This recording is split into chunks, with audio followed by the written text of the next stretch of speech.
Bismillahirrahmanirrahim. Assalamualaikum warahmatullahi. Alhamdulillahi ahad, alladzi lam yalid wa lam yulad wa lam yakul lahu kufuwan ahad. Allahumma salli ala Sayyidina Muhammad wa ala alihi wa ashabihi wa ummatihi wa ala al-anbiya'i alaihi wassalatu wassalam. Alladzina yatamassakuna bil jihad wal yuballighuna ar-risalata al-i'tiqad wal iqtisad.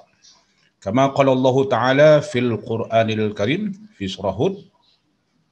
Qalu ya Syu'aibu as-salatuka ta'muruka an natruka ma ya'budu aba'una aw an naf'al fi amwalina ma nasha innaka la antal halimur rasyid. Shadaqallahul azim. Segala puji bagi Allah, Tuhan yang Maha Esa, tempat bergantung, tidak beranak dan tidak diperanakkan, dan tiada sekutu baginya. Kemudian salawat dan salam kepada Nabi Muhammad SAW bersama sahabat-sahabatnya, dan juga tidak kita lupakan salam kepada nabi-nabi sebelumnya yang mereka diungkap Allah di dalam Al-Quran mendakwahkan dua hal, ya, sebagaimana yang difirmankan tadi dalam surah Hud. Ya, dua hal itu adalah al-i'tiqad, aqidah, kemudian yang kedua adalah al-iqtisad, yaitu ekonomi. Bisa kita lihat dalam ayat yang panjang surah Hud ayat 84, 85, 86 dan 87. Bahkan dalam ayat itu Allah tidak saja menjelaskan seperti apa yang saya ungkapkan di dalam ayat tadi. Ya, jadi umat Nabi Syuaib itu bertanya kepada Nabi Syuaib, nah, apakah Tuhanmu yang menyuruhmu supaya kami tidak bisa sekehendak hati kami untuk mengelola keuangan dan harta kami? Karena pengelolaan keuangan dan harta itu harus sesuai dengan petunjuk dan firman-firman Allah, ya, yaitu al-iqtisad asy-syar'i, ya, ekonomi yang sesuai dengan syarak atau syariat.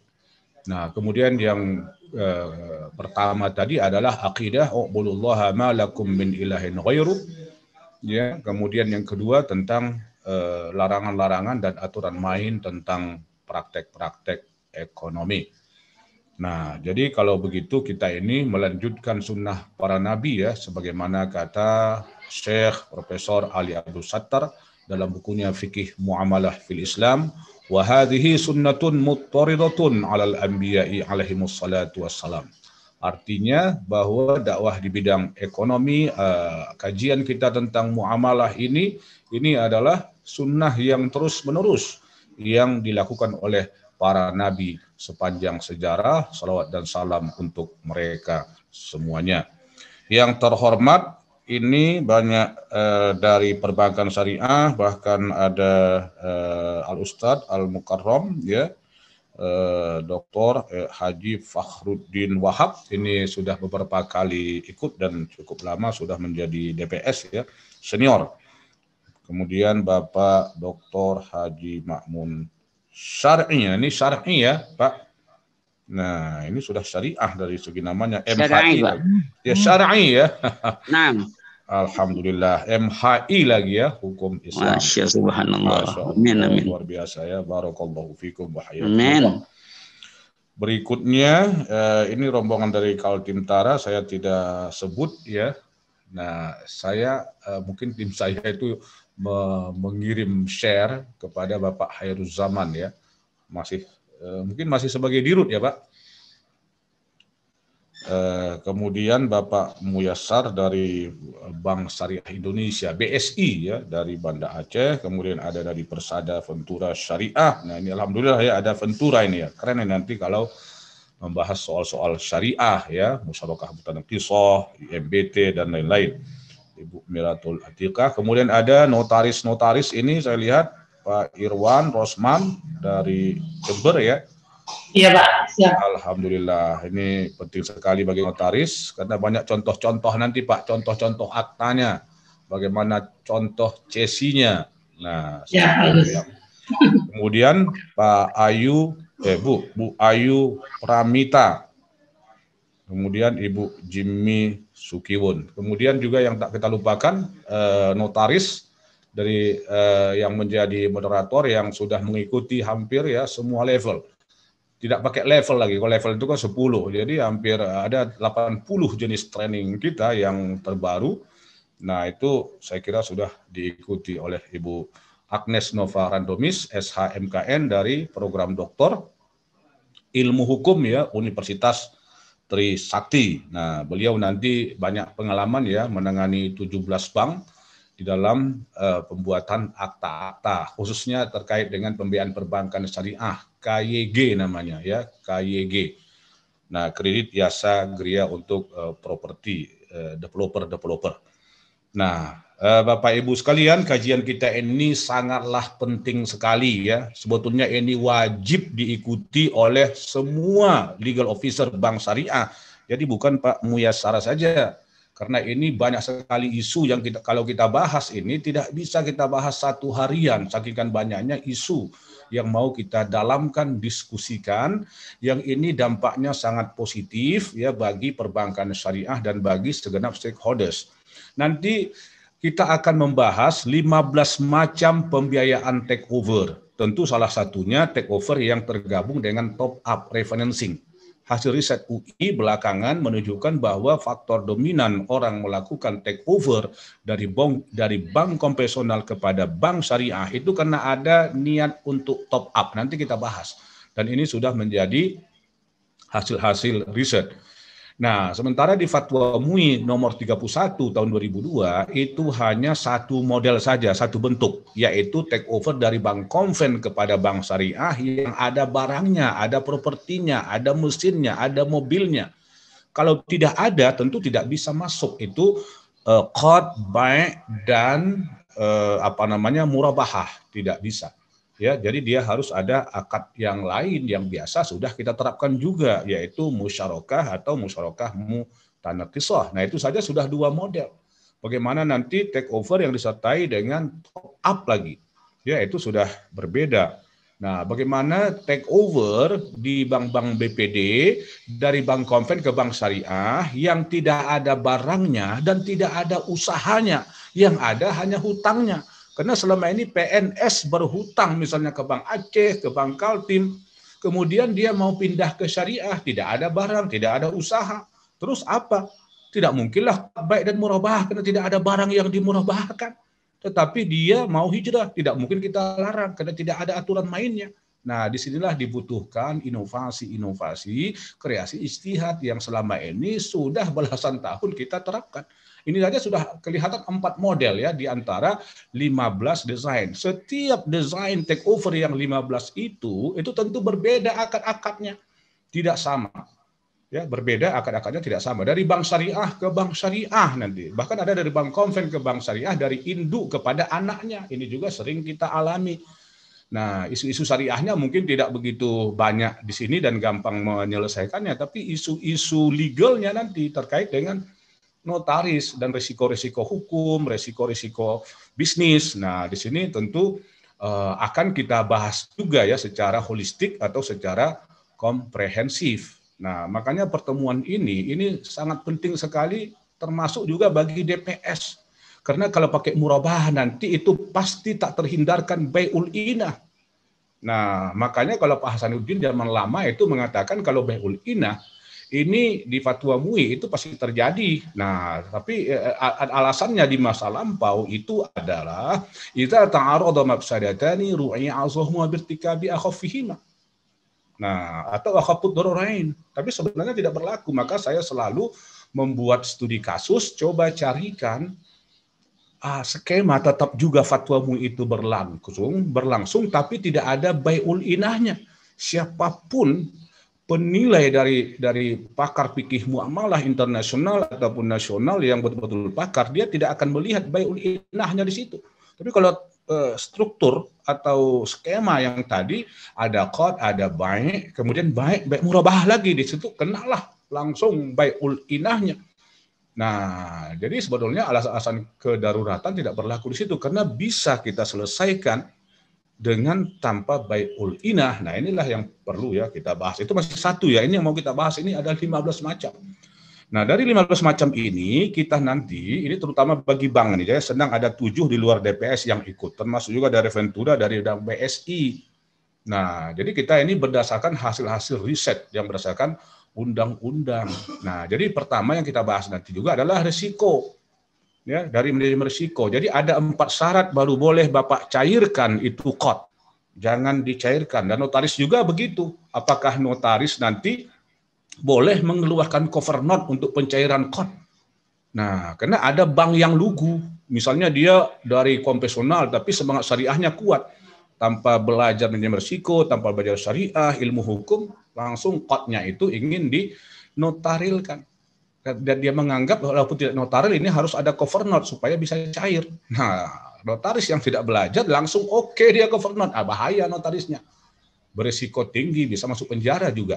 Ya, dan sudah ada orang juga masuk penjara karena tidak memiliki mitigasi risiko yang cukup bagus di dalam take over ini. Nah, jadi itu nanti itu yang mau kita pelajari itu. Kemudian juga pengakuntansiannya bagaimana? Kemudian flow-flow-nya itu bagaimana nanti urutan-urutannya, bolehkah ke besoknya atau hari ini ya, karena 3 akad ada di situ. Nah, apalagi ini termasuk kepada aspek syariahnya ketika kita nanti yang paling banyak akad kita terapkan itu adalah musyarakah mutanaqishah. Bagaimana menerapkan musyarakah mutanaqishah dalam praktek take over, baik dari bank komponen ke syariah atau dari syariah ke syariah, dan ditambah lagi ada refinancingnya. Pasti ada top up-nya juga, karena dia pindah dari bank satu ke bank yang lain, seperti itu. Nah, yang paling menarik dari pertemuan ini adalah berdasarkan 2 undang-undang, ditambah 1 peraturan Menteri Perhubungan, bahwa perpindahan kreditur dari kreditur lama kepada kreditur yang baru, baik syariah ataupun konven, itu tidak perlu lagi roya pasang yang membebankan biaya yang berat.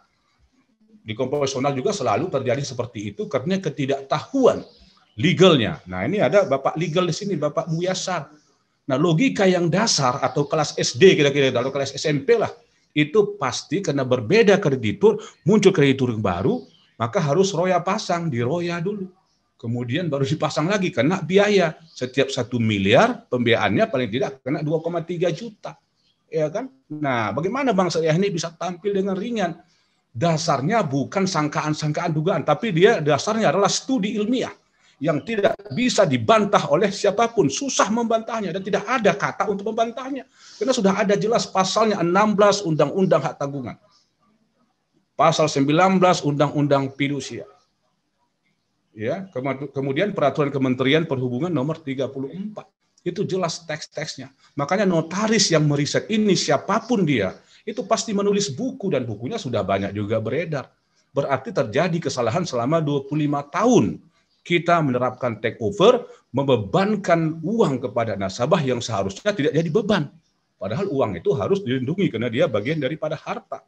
Nah, jadi dari sisi legal nanti kita harus tahu merumuskan bagaimana CESI yang syariah, pintu masuknya dari subrogasi. Kalaupun ada hawalah, tapi bagaimana meng-create hawalah ini menjadi CESI yang ada berlandaskan konstitusi, undang-undang, karena kita ini tinggal di negara hukum. Kalau kita tinggal di negara hukum, itu sumber hukum kita itu memang nomor satunya Undang-Undang Dasar 45, tapi tidak semua diatur di situ. Undang-undang. Ya, jadi dasar kita itu adalah undang-undang. Nah, jadi banyak aspek ya, jadi aspek manajemen risiko, aspek akuntansinya, kemudian syariahnya, aspek bisnis, legal, regulasi OJK, ini semuanya harus bisa terakomodasi di dalam setiap produk, termasuk pembiayaan take over ini. Take over atau refinancing, ya. Nah, kadang-kadang take over, kadang dia sebenarnya refinancing bukan take over, ya. Tetapi sudah terbiasa orang-orang Indonesia menyebutnya sebagai take over. Nah, yang tidak kita bahas di sini adalah take over. Jadi selalu terjadi juga, tapi tidak kita bahas karena haram membahasnya. Nah, seperti itu. Take over dari bank syariah ke bank konven. Contoh, untuk KPR, bank syariah misalnya membuat murabahah, ya tidak cocok. Tidak ada konsultan apapun di muka bumi ini yang menganjurkan murabahah untuk pembiayaan KPR 10 tahun, pasti mahal. Harusnya itu musyarakah mutanaqisah, tapi sudah terlanjur murabahah untuk KPR. Ya jauh mahalnya. Ya, bisa selisihnya jutaan kalau 800 juta untuk ruko misalnya 10 tahun. Ya, nah maka nasabah-nasabahnya bisa murtad. Ya, take over dari bank syariah. Maka kadang-kadang ada keceplosan, notaris bertanya, Pak, bagaimana kalau take over dari bank syariah ke bank konven? Itu saya bilang itu take over yang murtad, dia sudah syariah, kemudian pindah ke konven, itu tidak diatur karena itu haram. Ya, jadi kita tidak mengatur, tidak membahas yang haram-haram. Ya, nah jadi itulah diantara yang akan kita bahas. Nah, makanya saya lupa kemarin, setiap peserta ini memang harus membaca pendahuluan. Ya, apa yang akan kita bahas, apa masalah-masalah yang ada di sini yang akan kita bahas ya. Nah, kemungkinan besar kita tidak sempat membahas akta-aktanya, kecuali notaris secara keseluruhan ada waktu yang lain kita bedah aktanya pasal demi pasal. Ya, nah saya nanti karena ini akad-akad yang biasa, ada qad, ada bai', MMQ. Ya, kemudian baiknya itu bagaimana, klausul aktanya berapa halaman misalnya, itu kan semua sudah ada contoh-contohnya, termasuk nanti cesi, subrogasi, dan syarat-syarat apa namanya itu syarat-syarat pendaftaran ya, karena ini rumusnya di sini bahwa tidak perlu lagi roya, bagaimana tekniknya, apa dokumen yang dibutuhkan oleh notaris, nah, nanti ada. Dan bagaimana contohnya, ya tinggal di copy paste sajalah contoh-contoh yang sudah kita terapkan selama ini di lapangan. Nah, ini sebenarnya sekitar 7-8 tahun yang lalu sejumlah notaris-notaris ya itu di Bekasi, di Bogor, di mana-mana itu sudah menerapkannya. Bahkan ada notaris-notaris non-muslim yang Chinese ya, dia dengan bangga, Pak, kami sudah take over dari bank konvensional ke bank syariah, tidak pakai roya. Nah, dasarnya ini, tapi belum jadi hasil riset. Nah, ketika ini sudah menjadi hasil riset, misalnya jadi disertasi, jadi buku, nah ini sudah kita sampaikan dahulu ya, sudah lama, mungkin 10 tahun yang lalu kepada Otoritas Jasa Keuangan ya pada tahun 2013-2014 di dalam forum riset yang dikerjasamakan antara IAEI dengan OJK.